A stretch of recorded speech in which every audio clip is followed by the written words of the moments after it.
السلام عليكم ورحمة الله وبركاته. بسم الله الرحمن الرحيم. الحمد لله رب العالمين، والصلاة والسلام على سيدنا محمد أشرف المخلوقين وعلى آله وصحبه ومن تبعهم بإحسان إلى يوم الدين. أما بعد، رب اشرح لي صدري ويسر لي أمري واحلل عقدة من لساني يفقهوا قولي. പ്രിയപ്പെട്ട സഹോദരങ്ങളെ, തർത്തീലിൽ ഇതുവരെ കഴിഞ്ഞ ക്ലാസ്സുകളൊക്കെ നിങ്ങൾ വളരെ കൃത്യമായി ശ്രദ്ധിക്കുകയും അത് നിങ്ങളുടെ ഖുർആൻ പാരായണത്തിൽ ഉപയോഗപ്പെടുത്തുകയും ചെയ്തിട്ടുണ്ടാകുമെന്ന് മനസ്സിലാക്കുകയാണ്. ഇൻഷാ അല്ലാഹ് നമ്മുടെ ഈ കോഴ്സ് വളരെ എളുപ്പത്തിൽ പൂർത്തീകരിക്കേണ്ടതുകൊണ്ട് കൂടുതലായ വിശദീകരണങ്ങളില്ലാതെ കഴിയുന്നതും ഈ ഒരു ക്ലാസ് കൊണ്ട് തന്നെ അവസാനിപ്പിക്കാൻ വേണ്ടി ശ്രമിക്കുകയാണ്. ഇൻഷാ അല്ലാഹ് നമുക്കിനിയും അവസരം ലഭ്യമായാൽ ഇതുമായി ബന്ധപ്പെട്ട് പരിശുദ്ധ ഖുർആനിന്റെ പാരായണവുമായി ബന്ധപ്പെട്ട് ഒരുപാട് കാര്യങ്ങൾ ഇനിയും മനസ്സിലാക്കാനുണ്ട്. ഒരിക്കലും പൂർണ്ണമല്ല, ആ ഒരു വിശ്വാസവും നമുക്കില്ല. എത്ര പഠിച്ചാലും പിന്നെയും ഇതുമായി ബന്ധപ്പെട്ട വിഷയങ്ങൾ ധാരാളമായി നാം മനസ്സിലാക്കേണ്ടതുണ്ട്. മറ്റ് ഇബാദത്തുകളെ പോലെയല്ല പരിശുദ്ധ ഖുർആനിന്റെ പാരായണം എപ്പോഴും നമ്മുടെ ജീവിതത്തിൽ മരണം വരെ നമ്മോടൊപ്പം ഉണ്ടാവേണ്ടതാണ്. എന്നാലേ മരണശേഷം ഖുർആൻ നമ്മുടെ കൂടെ ഉണ്ടാവുള്ളൂ. അതുകൊണ്ട് തന്നെ തെറ്റില്ലാതെ ഖുർആനിന്റെ ശഫാഅത്ത് ലഭ്യമാകാൻ ഉതകുന്ന വിധത്തിലുള്ള പാരായണമായിരിക്കണം നാം ചെയ്യേണ്ടത്. അപ്പോഴാണ് ഖുർആനിന്റെ പാരായണത്തിന് വാഗ്ദത്തം ചെയ്യപ്പെട്ട പ്രതിഫലം പരിപൂർണമായും നമുക്ക് ലഭ്യമാവുക. പരിശുദ്ധ ഖുർആൻ ഓതുന്ന സ്ഥലത്ത് അല്ലാഹുവിന്റെ ശാന്തിയും സമാധാനവും ഉണ്ടാകും. അവന്റെ റഹ്മത്ത് ഇറങ്ങും. അല്ലാഹുവിന്റെ ഒരു നോട്ടം എപ്പോഴും നമ്മോടൊപ്പം ഉണ്ടാകും. മാത്രമല്ല, പിശാചിന്റെ എല്ലാ ഇടങ്ങേറുകളിൽ നിന്നും നമുക്ക് സലാമത്താകാൻ സാധ്യമാകും.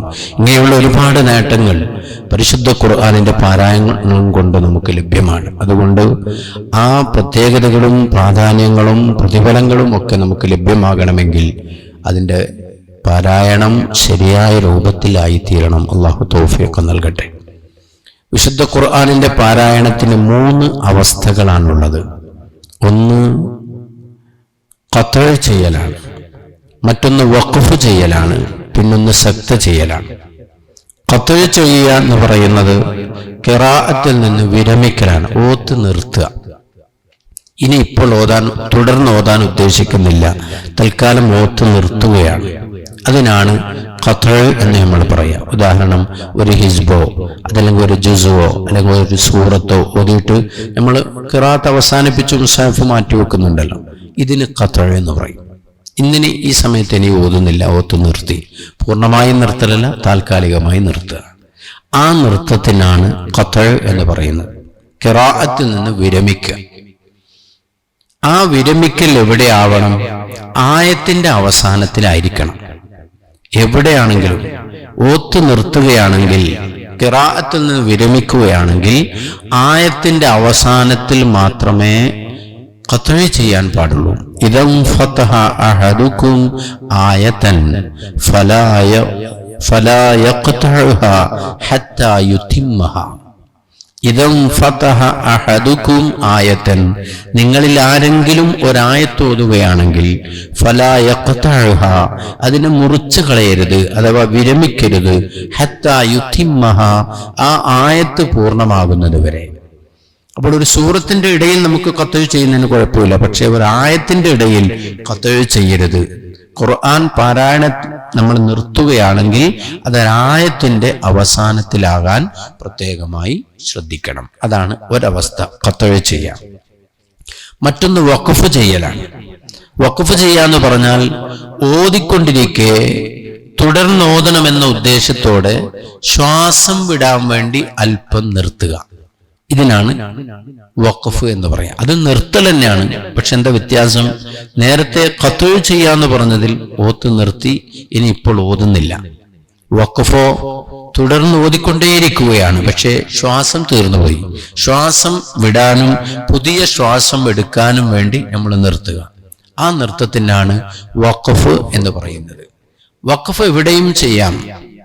എന്നാൽ കലിമത്തിന്റെ ഇടയിൽ വഖഫ് ചെയ്യാതിരിക്കാൻ ശ്രദ്ധിക്കണം. കലിമത്തിന്റെ ഇടയിൽ ഒരു വാക്ക്, ആ വാക്കിന്റെ ഇടയിൽ, ഉദാഹരണം നസ്തഈൻ, അതൊരു വാക്കാണ്. അവിടെ നസ് അല്ലെങ്കിൽ നസ് ഇങ്ങനെ വഖഫ് ചെയ്യാം. ഒരു കലിമത്തിന്റെ ഇടയിൽ നിർത്തുക, അത് പാടില്ല. കലിമത്തിന്റെ അവസാനത്തിൽ മാത്രമേ വഖഫ് ചെയ്യാൻ പാടുള്ളൂ. വഖഫിനെ കുറിച്ച് മഹാനായ ഇമാം അബൂ ഹാത്തിം അസ്സിജിസ്താനി എന്നിവർ പറഞ്ഞത്, വഖഫ് ചെയ്യാൻ അറിയാത്തവൻ ഖുർആൻ പഠിക്കാത്തവനാണെന്ന്. ഓതാൻ അറിയാം, പക്ഷെ നിർത്താൻ അറിയില്ല. എങ്ങനെ നിർത്തണം, എവിടെ നിർത്തണം എന്നറിയില്ല.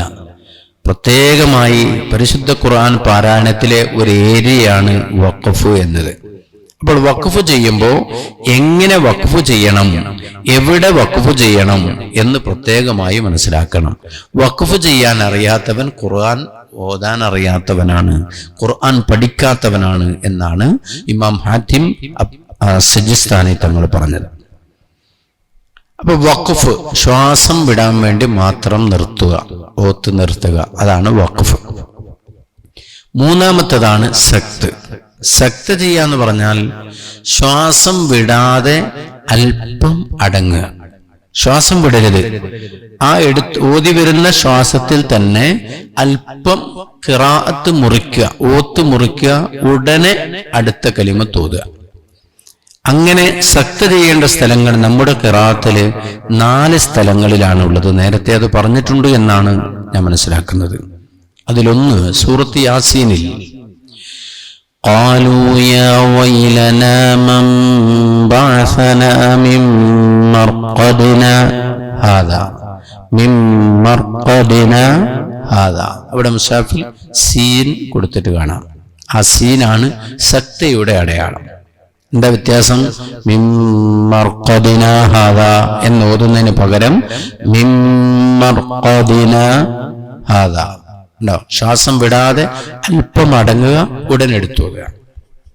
സൂറത്തുൽ കഹ്ഫിൽ അൽഹംദുലില്ലാഹില്ലദീ അൻസല അലാ അബ്ദിഹിൽ കിതാബ് أنزل على عبده الكتاب ولم يجعل له عوجا قيما لي عوجا قيما എന്നല്ല عوجا قيما لي عوجا അല്പവിടെ അടങ്ങുക, ഉടനെ قيما لي എന്നോതുക. അതല്ലെങ്കിൽ അവിടെ ആയത്ത് അവസാനിക്കുകയാണ്. വഖഫ് ചെയ്യുന്നതിന് വിരോധമില്ല. ചേർത്തി ഓതുകയാണെങ്കിൽ സക്തെങ്കിലും ചെയ്യണം. ഇടയിലൊരു വിട്ടുപിരിക്കൽ ഉണ്ടാവണം എന്നർത്ഥം. അതാണ് സക്ത. അതുപോലെ കല്ല ബൽ റാന, കല്ല ബറാന അല്ല, കല്ല ബൽ റാന. വഖീല മൻ റാഖ്. ഇങ്ങനെ 4 സ്ഥലം.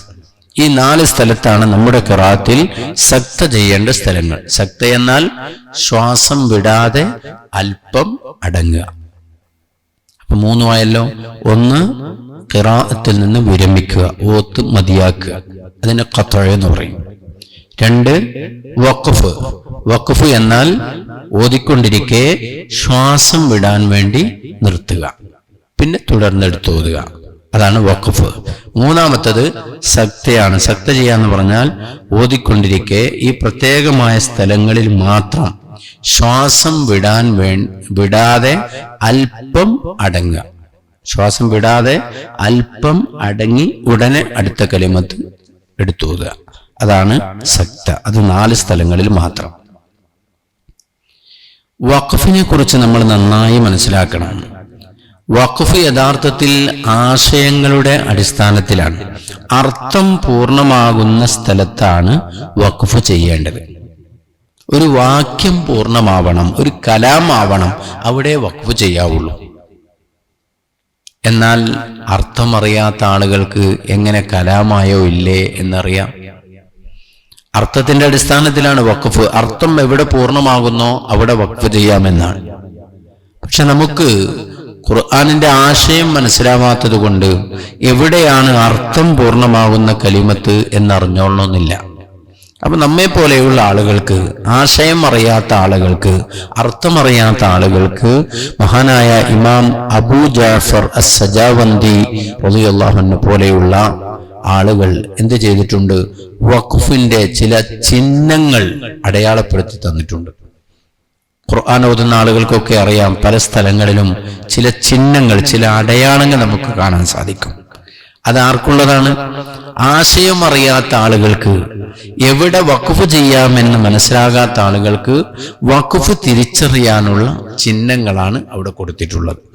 ആ ചിഹ്നങ്ങൾ ഏതാണെന്നും അവിടെ വഖഫ് ചെയ്യുന്നതിന്റെ വിധി എന്താണെന്നും നമ്മൾ മനസ്സിലാക്കണം. അതിനനുസരിച്ച് നമുക്ക് വഖഫ് ചെയ്യാം. എന്നാൽ ശ്വാസം മുട്ടിപ്പോയ ഒരാള് ഓതി ശ്വാസം മുട്ടി തീർന്നു, അങ്ങനെയുള്ള ഒരാളോട് ഇവിടെ വഖഫ് ചെയ്യരുത്, ഇവിടെ അർത്ഥം പൂർണ്ണമാകുന്നില്ല എന്ന് പറഞ്ഞിട്ട് കാര്യമില്ല. കാരണം ശ്വാസം ഏതായാലും കഴിഞ്ഞു, ഇനി പുതിയ ശ്വാസം എടുത്തേ മതിയാവും. അത്തരം ആളുകൾക്ക് അവിടെ വഖഫ് ചെയ്യാം. അതേപോലെ തുമ്മൽ വരിക, അല്ലെങ്കിൽ ഓതിക്കൊണ്ടിരിക്കെ ചുമ വരിക, അത് വന്നാൽ എന്ത് ചെയ്യും? ഓത്ത് സ്റ്റക്കാവും. അവിടെ നമ്മൾ ആശയം പൂർണ്ണമായിട്ടില്ല, ഇവിടെ വെക്കാൻ പറ്റില്ല എന്ന് അയാളോട് പറഞ്ഞിട്ട് കാര്യമില്ലല്ലോ. കാരണം ചുമച്ചുകൊണ്ട് നിന്ന് പോയതാണ്, അല്ലെങ്കിൽ തുമ്മൽ വന്നപ്പോൾ നിന്നതാണ്, അതല്ലെങ്കിൽ അടുത്ത കലിമത്ത് പറയാൻ കഴിയാതെ ഇതിന്റെ മേൽ നിന്നുപോയി. ഇങ്ങനെയുള്ള കാരണങ്ങളെ കൊണ്ട് നിർത്തേണ്ടി വന്നാൽ അവിടെ നിർത്തരുത്, നിർത്താൻ പാടില്ല എന്ന് നമ്മൾ പറഞ്ഞുകൊണ്ട് ഒരു പ്രയോജനവുമില്ല. കാരണം അയാൾ അവിടെ നിന്നിട്ടുണ്ട്. അതിന് വഖഫ് ഇൽത്തിറാരി എന്നാണ് പറയാ. നിർബന്ധ ഘട്ടത്തിൽ വരുന്ന വഖഫ്. അവിടെ പിന്നെ ആശയം നോക്കാൻ കഴിയില്ല, എവിടെയാണോ അവിടെ നിൽക്കാം, കുഴപ്പമില്ല. അല്ലാതെ യഥേഷ്ടം ഇഖ്തിയാരിയായി വഖഫ് ചെയ്യുന്ന ഒരു മനുഷ്യൻ, അയാൾ എപ്പോഴും എന്ത് ചെയ്യണം? ആശയം പൂർണ്ണമാകുന്ന സ്ഥലത്താണ് വഖഫ് ചെയ്യേണ്ടത്. അതിനുള്ള ചിഹ്നങ്ങൾ ഖുർആൻ പരിശോധിച്ചാൽ നമുക്ക് കാണാൻ കഴിയും. ചില സ്ഥലത്ത് മീം കാണാം, മീം.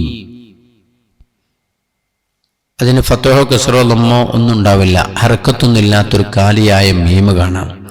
ഇത് വഖഫ് ലാസിം എന്നാണ്, അഥവാ വഖഫ് ചെയ്യൽ സുന്നത്താണ്, ശക്തമായ സുന്നത്തുള്ള സ്ഥലമാണ്. അത്തരം മീം കണ്ടാൽ അവിടെ നമ്മൾ എന്ത് ചെയ്യണം? നിർത്തണം. ഉദാഹരണം, സൂറത്ത് യാസീൻ അവസാന ഭാഗത്ത് ഫലാ യഹ്സുൻക ഖൗലുഹും ഫലാ യഹ്സുൻക ഖൗലുഹും, ഖൗലുഹും എന്നൊരു മീം കാണാം. അവിടെ വഖഫ് ലാസിം, വഖഫ് നിർബന്ധം എന്ന് പറഞ്ഞാൽ ചെയ്തില്ലെങ്കിൽ കുറ്റക്കാരനാകും എന്നർത്ഥത്തിലല്ല. അതുകൊണ്ടാണ് സുന്നത്തും മുഅക്കദ എന്ന് പറഞ്ഞത്. മുഅക്കദായ ശക്തമായ സുന്നത്താണ് അവിടെ വഖഫ് ചെയ്യൽ. അതുകൊണ്ട് ആ മീം ശ്രദ്ധിക്കുക. മീം രണ്ട് വിധത്തിൽ കൊടുത്തിട്ടുണ്ടാവും. ചില സ്ഥലത്ത് മീമിന്റെ മേലെ ഒരു സുക്കൂൻ ഇട്ടിട്ട് കാണാം. ആ മീം വഖഫിന്റെ മീമല്ല, അത് ഇഖ്ലാബിന്റെ മീമാണ്. അവിടെയുള്ള സാക്കിനായ നൂനിനെയും തൻവീനിനെയും മീമാക്കി മറിക്കണം എന്ന് സൂചിപ്പിക്കാൻ വേണ്ടിയാണ് ആ മീം കൊടുത്തിട്ടുള്ളത്. അത് ഏതിൽപ്പെട്ടതല്ല, വഖഫിന്റെ അടയാളമല്ല. വഖഫിന്റെ അടയാളമാകുന്ന മീം വഖഫ് ലാസിം, സുന്നത്തും മുഅക്കദ. രണ്ടാമത്തത് ലാ എന്ന് കാണാം. ലാ, ലാ കണ്ടാൽ ലാ തഖിഫ് എന്നാണ് അതിന്റെ ഹുക്മ. ലാ തഖിഫ്, വഖഫ് ചെയ്യരുത്, ഇവിടെ നിർത്തരുത് എന്ന്. ഇപ്പോ വണ്ടി ഓടിച്ചു പോകുന്ന ആളുകൾ ഒരുപാട് സിഗ്നൽ മനസ്സിലാക്കണം, ഇല്ലേ? ചില സ്ഥലത്തൊക്കെ ഇങ്ങനെ ഹോണിന്റെ ഫോട്ടോ വെച്ച് അതിനിങ്ങനെ തെറ്റിട്ടിട്ട് കാണാം. ഇവിടെ ഹോൺ അടിക്കരുത് എന്ന, ഒരു പക്ഷേ സ്കൂളിന്റെ മുന്നിൽ, അതല്ലെങ്കിൽ കോടതിയുടെ മുന്നിൽ, അതുപോലെ ഹോൺ അടിക്കാൻ പറ്റാത്ത സ്ഥലം. ഇതേപോലെ ലാ എന്ന് കണ്ടാൽ ലാ തഖിഫ്, ഇവിടെ വഖഫ് ചെയ്യരുത്, നിർത്തരുത്. എന്നാൽ ശ്വാസം മുട്ടിപ്പോയാൽ അതവിടെ നിന്നു, പിന്നെന്ത് ചെയ്യാം? അതിന്റെ തൊട്ട് മുന്നിലുള്ളത് കൊണ്ട് ചേർത്തി ഓതണം. ആശയം പൂർണ്ണമാകുന്ന ഭാഗത്തു നിന്ന് വീണ്ടും എടുത്തോതണം എന്നാണ്. അതേപോലെ തോ എന്ന് കാണാം. തോ, പുള്ളിയുള്ള ത അല്ല, തോ. തോ കണ്ടാൽ വഖഫ് മുത്ലഖ്, വഖഫ് ചെയ്യൽ നല്ലതാണ്. ചേർത്തി ഓതുന്നതിനേക്കാൾ അവിടെ വഖഫ് ചെയ്യൽ നല്ലതാണ് എന്നർത്ഥം. എന്നാൽ ചില സ്ഥലത്ത് ജീം കാണാം. ജീം, ജീം വഖഫ് ജായിസ്. എന്താ ജായിസ്? നിർത്തുകയോ ചേർത്തി ഓതുകയോ ചെയ്യാം. രണ്ടുമാവാം, രണ്ടും സമാണ്. അവിടെ നിർത്തുന്നതിനും വിരോധമില്ല, നിർത്താതെ ചേർത്തി ഓതുന്നതിനും വിരോധമില്ല. രണ്ടും സമം, അതാണ് ജായിസ്. പിന്നെ ഖില എന്ന് കാണാം. ഖാഫും ലാമും ഒരു യാവും ഒന്നിച്ച് ഖില എന്ന് എഴുതിയിട്ട് കാണാം. ഇത് സൂചിപ്പിക്കുന്നത് അൽ വഖഫു ഔലാ എന്നാണ്. അൽ വഖഫു അതാണ് ഖാഫ്. ലാ എന്നുള്ളത് ഔലാ എന്നതിലേക്കുള്ള സൂചനയാണ്. അപ്പൊ അൽ വഖഫു ഔലാ, വഖഫ് ചെയ്യൽ ഏറ്റവും നല്ലത്. ഇവിടെ വഖഫ് ചെയ്യലാണ് ഏറ്റവും നല്ലത്. എന്തിനേക്കാൾ? ചേർത്തി ഓതുന്നതിനേക്കാൾ. അതിന്റെ നേരെ ഓപ്പോസിറ്റുള്ള ഒരടയാളമാണ് സില. ഖില എന്നതിന്റെ സ്ഥാനത്ത് സില, സാദ്. വേറെ വ്യത്യാസമൊന്നുമില്ല. അവിടെ ഖാഫ്, ഇവിടെ സാദ്. സില എന്താ അർത്ഥം? അതിന്റെ ഹുക്മ് അൽ വസ്ലു ഔലാ. അവിടെ അൽ വഖഫു ഔലാ, ഇവിടെ അൽ വസ്ലു ഔലാ. ചേർത്തി ഓതലാണ് നല്ലത്. എന്തിനേക്കാൾ? നിർത്തുന്നതിനേക്കാൾ. നിർത്തുന്നതിനേക്കാൾ നല്ലത് ചേർത്തി ഓതലാണ്. അതാണ് അൽ വസ്ലു ഔലാ. പിന്നെ 3 പുള്ളി കണ്ടില്ലേ നിങ്ങൾ? ഒരു സ്ഥലത്ത് 3 പുള്ളി, തൊട്ടടുത്ത് പിന്നൊരു 3 പുള്ളി. മുആനഖ എന്നാണ് ഇതിന് പറയുക. അത് കണ്ടാൽ നമ്മൾ മനസ്സിലാക്കേണ്ടത് ജായിസും ഫി അഹദിൽ മൗളിഅൈൻ, രണ്ടാൽ ഒരു സ്ഥലത്ത് നിർത്താവുന്നതാണ്. ഒന്നിരിക്കൽ ആദ്യത്തെ 3 പുള്ളി കണ്ട സ്ഥലത്ത്, അതല്ലെങ്കിൽ അതിന്റെ ഉടനെ തന്നെ അടുത്ത 3 പുള്ളി വരും, അവിടെ രണ്ടിൽ ഏതെങ്കിലും ഒരു സ്ഥലത്ത് നിർത്തൽ അനുവദനീയമാണ് എന്നാണത് സൂചിപ്പിക്കുന്നത്. അതേപോലെ സീൻ നമ്മൾ നേരത്തെ പറഞ്ഞു സക്തയുടെ അടയാളമാണ്. സീന് കണ്ടാൽ അവിടെ സക്ത ചെയ്യണം. എന്താണ് സക്ത? ശ്വാസം വിടാതെ അല്പം അടങ്ങുക, ഉടനെ എടുത്തു വരിക. അതാണ് സക്ത. അതിനെ സൂചിപ്പിക്കാനാണ് സീന് കൊടുത്തിട്ടുള്ളത്. പിന്നെ റൗണ്ട്, ഒരു വൃത്തം കാണാം. അത് റൗസു ആയ, ആയത്ത് അവസാനിച്ചു എന്ന് സൂചിപ്പിക്കുന്നു. അങ്ങനെ കണ്ടാൽ ഇവിടത്തേക്ക് ഒരായത്ത് പൂർണ്ണമായി എന്ന് മനസ്സിലാക്കുക. തൊട്ടടുത്ത ആയത്ത് പൂർണ്ണമാകുമ്പോൾ അവിടെയും ഒരു റൗണ്ട് ഉണ്ടാവും. ഇപ്പൊ ആ റൗണ്ടിന്റെ അകത്ത് തന്നെ ആയത്തിന്റെ നമ്പറും കൊടുത്തിട്ടുണ്ട്. ഇത്രാമത്തെ ആയത്ത് എന്ന എണ്ണവും കൊടുത്തിട്ടുണ്ട്. ഏതായിരുന്നാലും ആ റൗണ്ട് സൂചിപ്പിക്കുന്നത്, ആ വൃത്തം ദൗറ സൂചിപ്പിക്കുന്നത് റഅ്സു ആയ, ആയത്തിന്റെ അവസാനം, ആയത്ത് അവസാനിച്ചു, ആയത്തിന്റെ തല എന്നാണ്.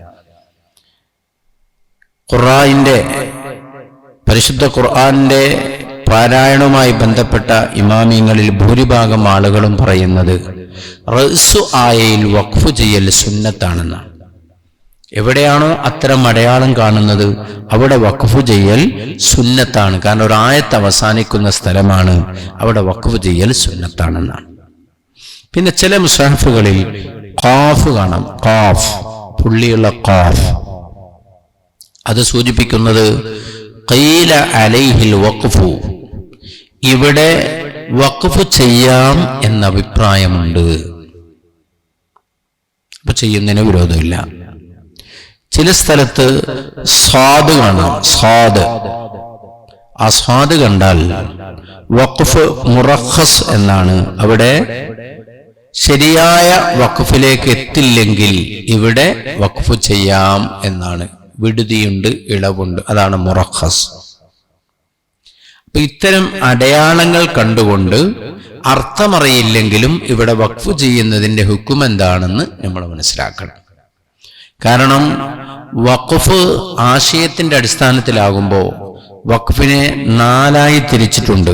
വഖഫ് ഖബീഹുണ്ട്, വഖഫ് ഹസനുണ്ട്, വഖഫ് കാഫിയുണ്ട്, വഖഫ് താമുണ്ട്. വഖഫ് ഖബീഹ് എന്ന് പറയുന്നത് നമുക്ക് എളുപ്പത്തിൽ മനസ്സിലാകില്ലെങ്കിലും ലഫ്ലിയായ ബന്ധം ശക്തമാകുന്ന സ്ഥലം, അതേപോലെ തെറ്റായ ആശയം തോന്നാൻ സാധ്യതയുള്ള സ്ഥലം, അവിടെയൊക്കെ വഖഫ് ചെയ്യൽ വഖഫ് ഖബീഹാണ്. എളുപ്പത്തിൽ മനസ്സിലാകുന്ന ഒരു ഉദാഹരണം പറയാം.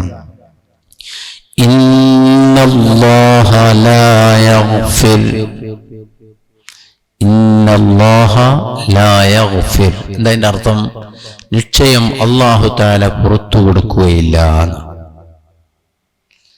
ഖുർആനിൽ പല സ്ഥലത്തും അള്ളാഹുവിനെ കുറിച്ച് അള്ളാഹു പറഞ്ഞത് അള്ളാഹു ഗഫൂറാണ്, ധാരാളമായി പുറത്തു കൊടുക്കുന്നവനാണ്, റഹീമാണവൻ, വലിയ കാരുണ്യവാനാണ്, അടിമയോട് അങ്ങേയറ്റം കാരുണ്യം കാണിക്കുന്നവനാണ് എന്ന് പറഞ്ഞ അള്ളാഹുവിനെ കുറിച്ച് ഇന്നല്ലാഹ ലാ യഗ്ഫിർ എന്ന് പറയാൻ പാടില്ല.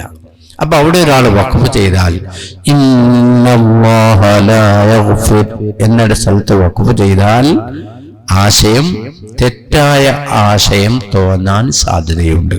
കാരണം അള്ളാഹു പുറത്തു കൊടുക്കാത്തവനാണ് എന്നൊരാശയമാണ് വരിക. ശേഷം അയ്യുശ്റക ബിഹി എന്നുണ്ട്. ശിർക്ക് വെക്കുന്നതിനെ അള്ളാഹു പൊറുക്കൂല എന്നാണ്. അവിടെ എത്തിക്കാതെ ഇന്നല്ലാഹ ലാ യഗ്ഫിർ എന്നെടുത്ത് വഖഫ് ചെയ്യുക. അപ്പൊ അത് തെറ്റായ ഒരു ആശയം അതുവഴി വരാൻ സാധ്യതയുണ്ട്. അതാണ് ഖബീഹാകുന്ന വഖഫ്. അത്തരം സ്ഥലങ്ങളിൽ വഖഫ് ചെയ്യരുത്. രണ്ടാമത്തെ വഖഫ് ഹസനാണ്. വഖഫ് ഹസൻ എന്ന് പറഞ്ഞാൽ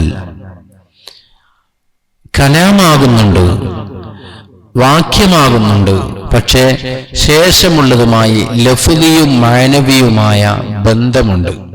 അത്തരം സ്ഥലത്ത് വഖഫ് ചെയ്യലാണ് വഖഫ് ഹസൻ.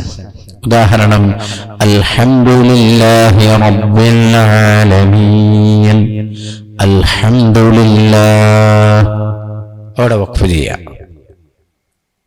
ആശയം പൂർണ്ണമാകുന്നു. അൽഹംദുലില്ലാഹ് സർവസ്തുതിയും അല്ലാഹുവിനാണ്, പൂർണ്ണമാകുന്നുണ്ട്. പക്ഷേ അതിനുശേഷം വരുന്നത് റബ്ബിൽ ആലമീൻ, സർവലോകത്തിന്റെയും ഉടമസ്ഥനായ അല്ലാഹു എന്നാണ്. അപ്പൊ ലഫ്ലിലും ബന്ധമുണ്ട്, ആശയത്തിലും അതുമായി ബന്ധമുണ്ട്. അപ്പൊ അത്തരം സ്ഥലങ്ങളിൽ വഖഫ് ചെയ്യലാണ് വഖഫ് ഹസൻ. മൂന്നാമത്തേത് വഖഫ് കാഫി എന്ന് പറയും. വഖഫ് കാഫി എന്ന് പറഞ്ഞാൽ ആശയം പൂർണ്ണമാകുന്നു, ശേഷമുള്ളതുമായി ലഫ്ലിയായ ബന്ധമില്ല, പക്ഷേ മാനവിയായ ബന്ധമുണ്ട്, ആശയത്തിൽ തമ്മിലൊരു ബന്ധമുണ്ട്. അത്തരം സ്ഥലത്ത് ചെയ്യുന്ന വഖഫാണ് വഖഫ് കാഫി എന്ന് പറയുന്നത്. ഇവിടെ നിർത്തിയാൽ അതിന് ശേഷമുള്ളതുമായി ഇതിന് ബന്ധമുണ്ട്. ഉദാഹരണം വഉലൈക ഹുമുൽ മുഫ്ലിഹൂൻ, ഉലൈക ഹുമുൽ മുഫ്ലിഹൂൻ, അവർ തന്നെയാണ് വിജയികൾ എന്ന് പറഞ്ഞിട്ട് പിന്നെ അടുത്ത ആയത്തിൽ പറയുന്നത് ഉലൈക അലാ ഹുദം മിർ റബ്ബിഹിം, അതും അവരെ കുറിച്ച് തന്നെയാണ് പറയുന്നത്. അപ്പൊ ആശയത്തിൽ അതുമായി ബന്ധമുണ്ട്, പക്ഷേ ശേഷമുള്ളതുമായി ലഫ്ലിയായ ബന്ധമില്ല, ഇറാബിയായ ബന്ധം അവിടെ ഇല്ല. അതുകൊണ്ടാണ് വഖഫ് കാഫി എന്ന് പറയുന്നത്. എന്നാൽ വഖഫ് താം, നാലാമത്തത് വഖഫ് താം. വഖഫ് താം എന്നാൽ ആശയം പൂർണ്ണമാണ്, ശേഷമുള്ളതുമായി മാനവിയായ ബന്ധമോ ആശയത്തിലുള്ള ബന്ധമോ അതല്ലെങ്കിൽ ലഫ്ലിലുള്ള ബന്ധമോ ഒന്നുമില്ലാത്ത സ്ഥലം. ഉദാഹരണം ഇന്നല്ലദീന കഫറൂ മിൻ അഹ്ലിൽ കിതാബി വൽ മുശ്രികീൻ ഫീ നാരി ജഹന്നമ ഖാലിദീന ഫീഹാ ഉലൈക ഹും ശർറുൽ ബരിയ. വളരെ മോശമായ സൃഷ്ടികളിൽ ഏറ്റവും മോശമായവരാണവർ എന്ന് പറഞ്ഞ് അവിടെ നിർത്തി. അതാരെക്കുറിച്ചാണ്? ഇന്നല്ലദീന കഫറൂ മിൻ അഹ്ലിൽ കിതാബി വൽ മുശ്രികീൻ, കിതാബിന്റെ അഹ്ലുകാരിൽ നിന്നും മുശ്രിക്കീങ്ങളിൽ നിന്നുമുള്ള അവിശ്വാസികളെ സംബന്ധിച്ചാണ് ആ പറഞ്ഞത്. തൊട്ടടുത്ത് പറയുന്നത് ഏതാ? ഇന്നല്ലദീന ആമനൂ വഅമിലുസ് സാലിഹാത്ത്. അതും നേരത്തെ പറഞ്ഞതുമായി ഒരു ബന്ധവുമില്ല. നേരത്തെ പറഞ്ഞത് സൃഷ്ടികളിൽ ഏറ്റവും നാശകാരികളായ ഏറ്റവും മോശമായ ആളുകളെ കുറിച്ചാണെങ്കിൽ പിന്നെ പറയുന്നത് സൃഷ്ടികളിൽ ഏറ്റവും ഉത്തമരായ മുഅ്മിനീങ്ങളെ സംബന്ധിച്ചാണ്, സൽക്രമങ്ങൾ ചെയ്യുന്ന സാലിഹീങ്ങളെ കുറിച്ചാണ് പിന്നെ പറയുന്നത്. അപ്പൊ ശേഷം പറഞ്ഞതുമായി ഒരു ബന്ധവുമില്ലാത്ത സ്ഥലം. അത്തരം സ്ഥലങ്ങളിൽ വഖഫ് ചെയ്യുന്നതിനാണ് വഖഫ് താം എന്ന് പറയുന്നത്. ഇങ്ങനെ വഖഫിനെ ആശയത്തിന്റെ അടിസ്ഥാനത്തിൽ 4ആയി തിരിച്ചിട്ടുണ്ട്. നമ്മൾ വഖഫ് ചെയ്യുന്ന സ്ഥലം താമാണോ, കാഫിയാണോ, ഹസനാണോ, ഖബീഹാണോ എന്ന് ആശയം അറിയാത്തവർക്ക് മനസ്സിലാക്കാൻ കഴിയില്ല. അതുകൊണ്ടാണ് ഇമാം അബൂ ജാഫർ സജാവന്തിയെ പോലെയുള്ള ആളുകൾ നമുക്ക് എന്ത് തന്നത്? വഖഫിനെ മനസ്സിലാക്കാനുള്ള ചില ചിഹ്നങ്ങൾ നൽകിയത്. ആ ചിഹ്നങ്ങളുടെ അടിസ്ഥാനത്തിൽ നമ്മൾ വഖഫ് ചെയ്യുക. ഇൻഷാ അല്ലാഹ് കൂടുതൽ നീട്ടിപ്പരത്തി പറഞ്ഞ് പ്രയാസപ്പെടുത്തുന്നില്ല, അവസാനിപ്പിക്കുകയാണ്. പരിശുദ്ധ ഖുർആൻ അതിന്റെ തുടക്കവും ഒടുക്കവും, തുടക്കത്തിൽ പാലിക്കേണ്ട ആദാബുകൾ, എങ്ങനെ ഖുർആൻ തുടങ്ങണം, എങ്ങനെ അവസാനിപ്പിക്കണം. അപ്പോൾ ഒടുക്കത്തിൽ നിർത്തുന്ന സ്ഥലത്ത് പലപ്പോഴും വഖഫ് ചെയ്യുമ്പോൾ ചില അക്ഷരങ്ങളൊക്കെ അധികമായി വരാറുണ്ട്. വഖഫ് ചെയ്യുന്ന അവസരത്തിൽ ഉദാഹരണം സമീഅൻ ബസീറ എന്ന് പറഞ്ഞാൽ ബസീറ എന്ന് പറയുമ്പോൾ അലിഫും കഴിഞ്ഞ് പിന്നെ ഒരു ഹായിലേക്കാണ് പോകുന്നത്. അറിയാതെ പെട്ടെന്നുള്ള ശ്വാസം വിടൽ കൊണ്ട് ഒരക്ഷരം അധികരിക്കുകയാണ് ചെയ്യുന്നത്. അതുകൊണ്ടാണ് വഖഫിന്റെ കാര്യം പ്രത്യേകമായി ശ്രദ്ധിക്കണമെന്ന് പറയുന്നത്. എവിടെ വഖഫ് ചെയ്യാനും നമ്മൾ പഠിക്കണം, എവിടുന്ന് തുടങ്ങാനും പഠിക്കണം. ഇബ്തിദാ എന്ന് പറഞ്ഞ തുടക്കമാണ്, വഖഫ് എന്ന് പറഞ്ഞ നിർത്തലാണ്. അപ്പൊ ഇബ്തിദാവും ഇന്തിഹാവും രണ്ടും ക്ലിയർ ആവണം. തുടങ്ങാൻ അറിയണം, നിർത്താനും അറിയണം. തുടക്കത്തിൽ ശ്രദ്ധിക്കേണ്ട കാര്യങ്ങൾ, ഇപ്പൊ ഉദാഹരണത്തിന് വസുലിന്റെ ഹംസ, അത് തുടക്കത്തിൽ ഉച്ചാരണത്തിൽ വരുന്ന അക്ഷരമാണ്. ആ അക്ഷരത്തെ തുടക്കത്തിലാണെങ്കിൽ ഉച്ചരിക്കാൻ ശ്രദ്ധിക്കണം. ഇഹ്ദിന സിറാത്തൽ മുസ്തഖീം, ഇഹ്ദിന. അവിടെയുള്ള ഹംസക്ക് ഖുർആൻ നോക്കിയാൽ കസ്ർ കാണില്ല, അതിന്റെ മേലെ ഒരു സ്വാദാണ് ഉണ്ടാവുക. മുമ്പ് നമ്മൾ ആ വിഷയം ചർച്ച ചെയ്തിട്ടുണ്ട്. വസുലിന്റെ ഹംസയാണത്. എന്നാൽ അവിടുന്ന് തുടങ്ങുന്ന സമയത്ത് ആ ഹംസക്ക് കസ്ർ ചെയ്തുകൊണ്ട് ഇഹ്ദിന എന്നോദനം. ചേർത്തി ഓതുമ്പോ നസ്തഈനുഹ്ദിന, നസ്തഈനുഹ്ദിന, നു കഴിഞ്ഞാൽ പിന്നെ ഹംസയെ ഉച്ചരിക്കാതെ സുക്കൂനുള്ള ഹായിനെയാണ് ഉച്ചരിക്കുന്നത്. കാരണം അത് വസുലിന്റെ ഹംസാണ്. അപ്പൊ തുടങ്ങാനും പഠിക്കണം, നിർത്താനും പഠിക്കണം. വളരെ പ്രധാനപ്പെട്ട ഏരിയയാണ്. അല്ലാഹു റബ്ബുൽ ഇസ്സത്ത് അവന്റെ കലാമായ വിശുദ്ധ ഖുർആൻ തെറ്റില്ലാതെ പാരായണം ചെയ്യാൻ നമുക്ക് തൗഫീഖ് നൽകട്ടെ. അതുവഴി ഖുർആനിന്റെ ശഫാഅത്ത് കൊണ്ട് സ്വർഗപ്രവേശനം ലഭിക്കുന്ന ഭാഗ്യവാന്മാരിൽ, ഭാഗ്യവതികളിൽ അള്ളാഹു നമ്മയൊക്കെ ഉൾപ്പെടുത്തട്ടെ. സഹോദരന്മാരെ, സഹോദരിമാരെ, നമ്മുടെ ഈ ക്ലാസ് ഇവിടെ അവസാനിപ്പിക്കുകയാണ്. ഇൻഷാ അല്ലാഹ് മറ്റൊരു സമയങ്ങളിൽ നമുക്ക് സാധ്യമാകുമ്പോൾ, വേണമെന്ന് തോന്നുമ്പോൾ ബാക്കി ഭാഗങ്ങളും കൂടി ഇൻഷാ അല്ലാഹ് നമുക്ക് ചർച്ച ചെയ്യാം. ഇതുവരെ പറഞ്ഞ വിഷയങ്ങൾ തർത്തീലിൽ തുടക്കം മുതൽ ഇതുവരെയുള്ള ക്ലാസ്സുകളിൽ നമ്മൾ പറഞ്ഞ കാര്യങ്ങളൊക്കെ നിങ്ങൾ കൃത്യമായി ശ്രദ്ധിച്ച് അത് നമ്മുടെ പാരായണത്തിൽ പാലിക്കാൻ വേണ്ടി ശ്രദ്ധിക്കണമേ എന്ന് ഓർമ്മപ്പെടുത്തുകയാണ്. അല്ലാഹു റബ്ബുൽ ഇസ്സത്ത് അവന്റെ കലാമായ ഖുർആനിന്റെ ഹഖ് കൊണ്ട് നമ്മെ ഇരുവീട്ടിലും വിജയികളിൽ ഉൾപ്പെടുത്തട്ടെ. നമ്മുടെ കുടുംബത്തിൽ അല്ലാഹു സന്തോഷവും സമാധാനവും നൽകട്ടെ. നമ്മുടെ മക്കൾ ദുനിയാവിലും ആഖിറത്തിലും നമുക്ക് അനുകൂലമാകുന്ന, നമ്മുടെ കൂടെ നിൽക്കുന്ന, നമുക്ക് വേണ്ടി ശുപാർശ ചെയ്യുന്ന സാലിഹ്യങ്ങളും സാലിഹാത്തുകളുമായ സന്താനങ്ങളിൽ അള്ളാഹു ഉൾപ്പെടുത്തി അനുഗ്രഹിക്കട്ടെ. ഖബർ ജീവിതത്തിൽ എല്ലാ പ്രയാസങ്ങളിൽ നിന്നും അള്ളാഹു സലാമത്ത് നൽകട്ടെ. അനന്തര ജീവിതത്തിലും അവന്റെ സഹായം അള്ളാഹു നമുക്ക് നൽകട്ടെ. നാളെ പാനത്രിക ലോകത്ത് ജന്നാത്തുൽ ഫിർദൗസിൽ അംബിയാക്കൾ, ഔലിയാക്കൾ, ശുഹദാക്കൾ, സാലിഹ്യങ്ങൾ അവരോടൊപ്പം സന്തോഷത്തോടെ അള്ളാഹുവിന്റെ ലിഖാഅ് കാണാനുള്ള മഹാഭാഗ്യം നമുക്ക് ഏവർക്കും അള്ളാഹു പ്രദാനം ചെയ്യട്ടെ. നമ്മുടെയൊക്കെ ആഖിബത്ത് അള്ളാഹു നന്നാക്കി തരട്ടെ. ഖുർആനുമായി ബന്ധപ്പെട്ട് കഴിയാൻ അള്ളാഹു നമ്മെ സഹായിക്കട്ടെ. ആമീൻ ബിറഹ്മതിക യാ അർഹമർ റഹീമീൻ. അസ്സലാമു അലൈക്കും വറഹ്മത്തുള്ളാഹി വബറകാതുഹു.